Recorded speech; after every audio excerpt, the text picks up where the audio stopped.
The HOA fined me for my wild backyard, so I declared it a wetland and landlocked 42 homes. My property sits at the lowest point in the development, which means every house drains toward my land. When I bought it, the yard was always soggy and full of frogs, cattails, and dragonflies hovering over standing water. I'm a wildlife biologist, and I planted native sedges and let the marsh marigolds spread naturally. The HOA hated every bit of it. They said it was unkempt and looked like a mosquito breeding ground that would drive down property values.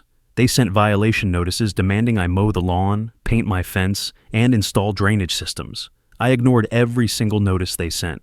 They escalated and fined me $500 for failure to maintain landscaping standards. I paid the fine without complaint, smiled, and then made a phone call that changed everything. I contacted the U.S. Fish and Wildlife Service and invited a wetland specialist to survey my property.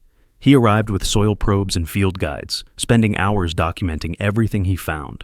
He identified 3 indicator species of wetland plants, documented hydric soils, and spotted a breeding population of wood frogs.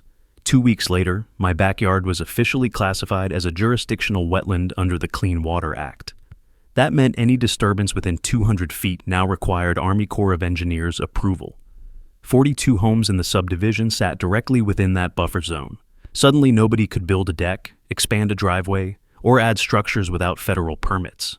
One homeowner had already poured a foundation for a pool, and the Corps made him dig it up and restore the original grade.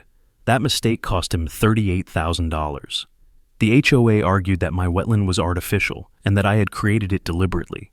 The Corps investigated and found historic aerial photos from the 50s, showing the same wet area in the exact same location.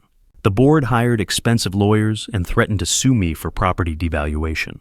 I threatened to report them for wetland harassment, which carries federal criminal penalties. They backed off immediately. I donated my backyard to a land trust as a permanent conservation easement. That means it can never be drained, filled, or developed. The HOA now has to include wetland disclosures in every single home sale. Property values dropped 11% across the entire subdivision.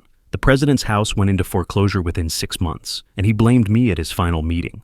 I wasn't there to hear it. I was in my backyard watching herons hunt in the shallows.